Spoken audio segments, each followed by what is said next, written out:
Picture the mind as a tranquil lake, its surface smooth and clear, reflecting the world around it like a perfect mirror. In its stillness there is no distortion, no interruption, just clarity. But as soon as a stone is tossed into the water, the surface ripples. The reflection is no longer sharp, it fragments and wavers. This is the nature of our thoughts. Each one, no matter how small, sends its ripples across the mind. One thought might seem insignificant, but when the stones are thrown repeatedly, the ripples collide, overlap, and amplify. The calm is replaced by turbulence, and the ability to see clearly is lost in the chaos. The lake itself hasn't changed, its nature remains the same.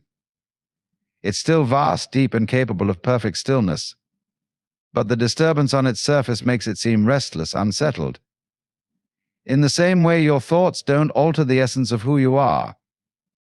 They only obscure it. If left alone, the lake will return to its original state. The ripples will fade, and the surface will become still once more. The water doesn't need to force itself to calm down, it happens naturally when the stones stop falling. Similarly, the mind finds its natural clarity when thoughts are no longer fed with energy or attention. The more you understand this, the less inclined you are to throw stones. You realize that stillness isn't something you create, it's something you allow. Each stone represents a thought, an idea, or a worry that arises in your mind. When you toss a stone into a lake, it sinks, but its impact spreads far beyond that single act, creating ripples that disturb the calm surface. Thoughts work in much the same way. A fleeting worry about the future, a regret about the past, or even an idle daydream can initiate a ripple effect in the mind. These ripples may start small, but they expand outward, overlapping with one another and creating a network of movement that seems to take on a life of its own. A single negative thought, left unchecked, can trigger a cascade of others, forming a mental environment that feels chaotic or overwhelming. It's as though the stones have multiplied, each one landing before the previous ripples have had a chance to settle. The act of throwing stones, indulging in thoughts, revisiting them, analyzing them endlessly adds to the turbulence. Even when the thought itself has sunk into the depths of your mind, the impact remains visible in the form of ripples, creating a restless energy that can color your entire perception. And yet, the stones themselves are not inherently good or bad, they are simply stones. Similarly, thoughts are just thoughts, temporary events arising and falling away. They hold no power except the energy you give them. Recognizing this allows you to shift your perspective. Instead of compulsively tossing more stones, you can pause, observe the ripples, and see them for what they are, fleeting disturbances on a surface that is otherwise still and serene. By allowing the stones to fall naturally without adding more, the ripples will subside and the lake will return to its calm, reflective state. The mind, like the lake, is capable of stillness, but only when we stop creating the disturbance. When thoughts come one after another, like a constant stream of stones being tossed into a lake, the surface becomes a maze of overlapping ripples. The natural stillness of the water is disrupted, and clarity is lost in the chaos. Similarly, continuous thinking creates a mind that feels cluttered and turbulent, unable to settle or focus. This constant mental activity isn't inherently intentional. Often it's driven by habit, a restless need to solve, analyze, or anticipate. The mind jumps from one worry to the next, revisiting old regrets or inventing new problems, like a relentless stone thrower unable to pause. The result is not clarity but confusion, as thoughts tangle with one another, amplifying fears or uncertainties. In this state, the mind becomes reactive. Every thought feels significant. Every ripple seems like a wave. It's easy to get caught up in the movement, believing that the solution lies in throwing just one more stone, thinking just one more thought. But this only deepens the chaos, as each new thought stirs the waters further, adding layers of complexity where simplicity could exist. The irony is that this pattern of relentless thinking arises from a desire for control. We think continuously because we want answers, resolution, or peace of mind. Yet the more we think, the farther we drift from that peace. Instead of calming the lake, we turn it into a stormy sea, mistaking activity for progress and noise for clarity. But the mind, like water, doesn't need constant input to find balance. Its natural state is one of clarity, capable of reflecting reality as it is. Continuous thinking only obscures this, creating an illusion of chaos where stillness could thrive. By stepping back and allowing the thoughts to come and go without interference, the turbulence fades and the mind returns to its inherent calm. When you resist the ripples on a lake, attempting to smooth the surface with your hands, the result is not stillness but greater agitation. The water reacts to every movement, multiplying the disturbance you're trying to eliminate. In the same way, resisting your thoughts, especially negative ones, intensifies their grip on your mind. When an unwelcome thought arises, the natural reaction is often to push it away, deny it, or wrestle with it. You might replay it in your mind, trying to dissect it or rationalize it out of existence. But this effort, though well-intentioned, feeds the thought with energy.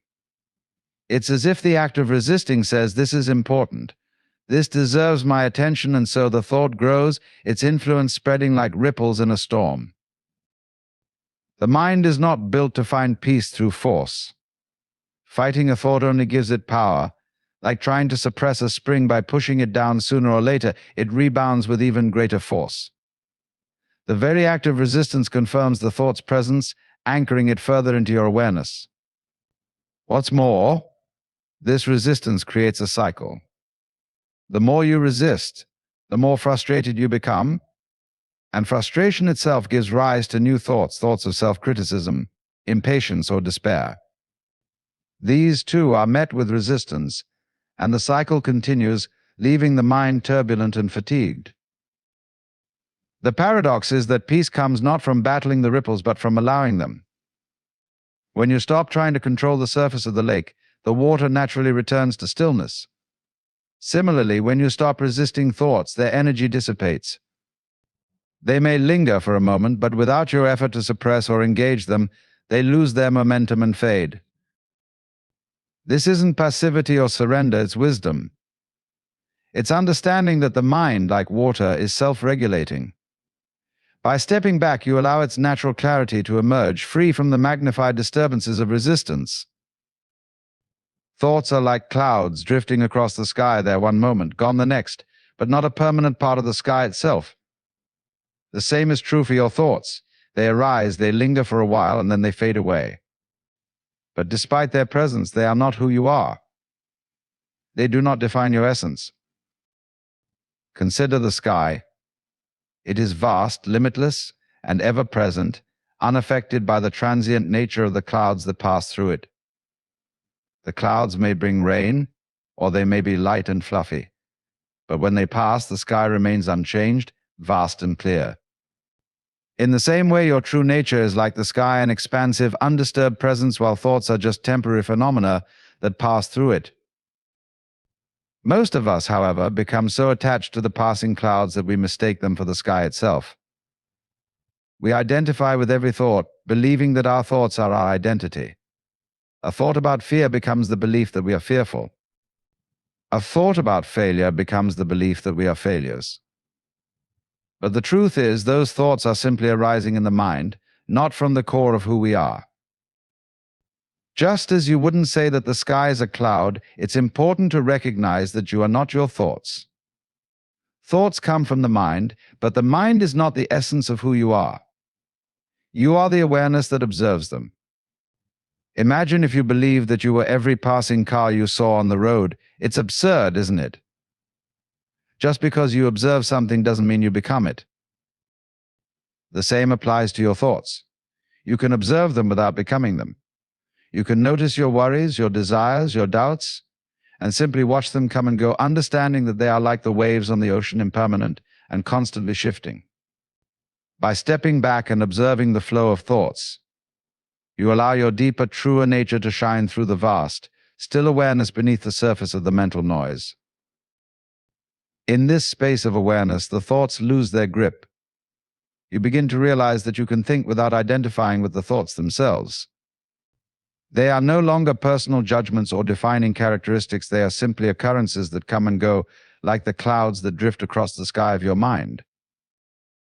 Imagine standing at the edge of the lake, watching the ripples form and fade without diving in, without trying to stop the movement. You don't rush into the water to control the ripples, nor do you try to identify with them. You simply observe their coming and going with a sense of detached awareness. This is the art of observing without engagement. In our everyday lives, we tend to get caught up in everything that happens in our minds, treating each thought, emotion, or impulse as something we must engage with. When a thought arises, we often follow it, attaching meaning to it, reacting to it, or attempting to fix it. It's as though we are swept into the current, carried away by every ripple. We become lost in the flow, unaware that we are simply the observer, not the water itself. To observe without engagement is to create a space between the thought and your reaction to it. This space is where freedom lies. When a negative thought arises, you don't immediately react with judgment, anxiety, or worry. Instead, you notice it, as if you were watching a leaf float by on the surface of the water. The leaf is not part of you, it's just there for a moment, passing through your field of awareness. You don't need to chase it, hold on to it, or wrestle with it. It will pass naturally. This doesn't mean you suppress or deny the thought. Rather, you let it be. You see it for what it is, just a thought, a momentary appearance in the mind. It's not an entity that needs your involvement. When you engage with a thought, you give it weight and power. You might dwell on it, analyze it, or feel compelled to follow it down a rabbit hole. But the more you engage, the more you fuel the disturbance. In the practice of observing without engagement, you simply allow the thought to exist without letting it define your state of being. It's not about ignoring the thought, it's about recognizing it for what it truly is: temporary, fleeting, and ultimately not who you are.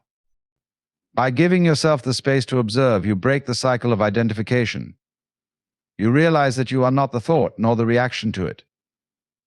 You are the one who witnesses all of it, the silent observer, the stillness beneath the surface. This approach creates a profound shift in your experience. You begin to see the mind as a movie playing on a screen, with you sitting in the audience. You don't jump into the film and try to change the plot.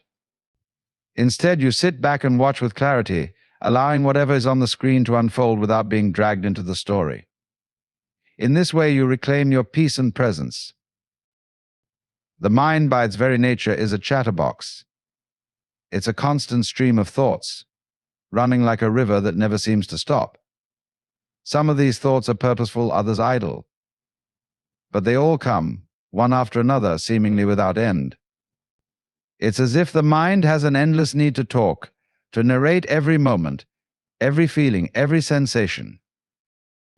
This chatter isn't necessarily productive. It's the mind's way of filling the silence, filling the space with noise. Often the mind will replay old conversations, rehash past decisions, or worry about things that might happen in the future. It spins its stories and scenarios, each one adding to the endless narrative that seems to define us. But this is the mind's default setting. It's not inherently good or bad, it's simply the way the mind operates. The mind is like a radio that never stops broadcasting. It's easy to think that every thought is important, that every whisper of the mind is a truth you must follow. Yet most of the time, the mind is just filling space, generating noise, keeping you occupied with its ceaseless commentary.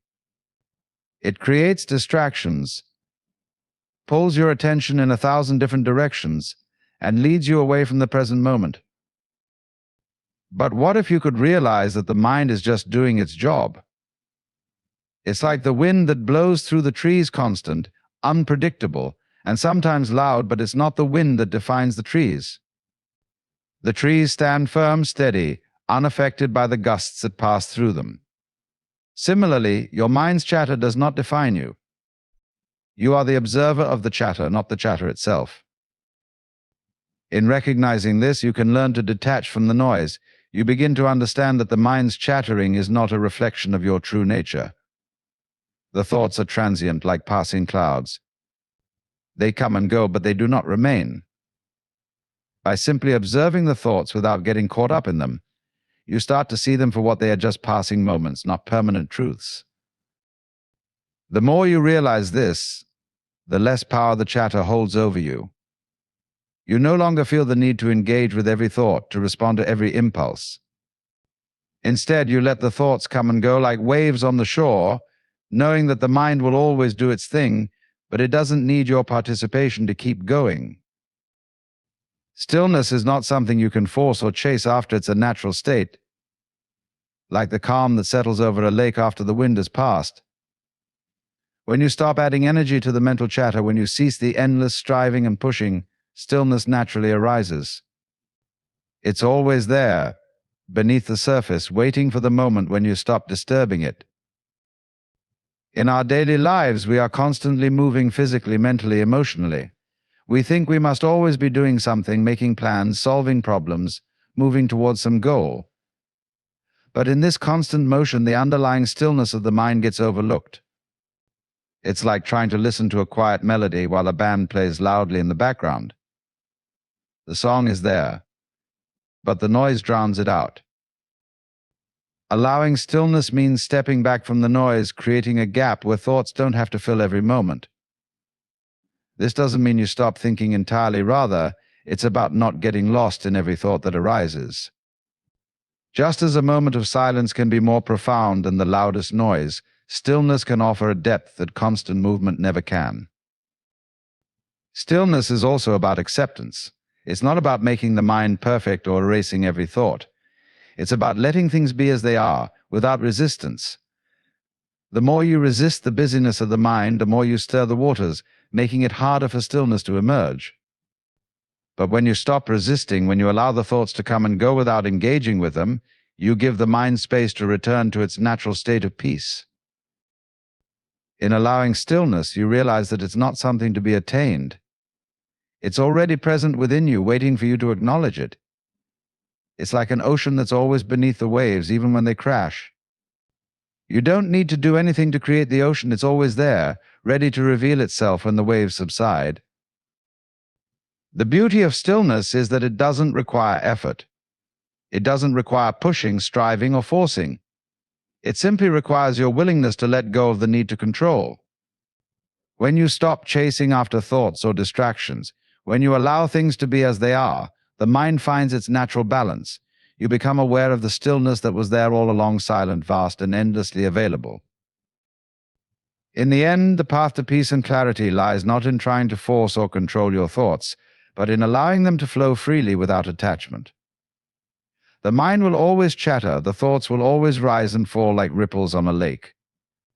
But by recognizing that you are not the thoughts themselves, by stepping back and observing without engagement, you can return to your natural state of stillness.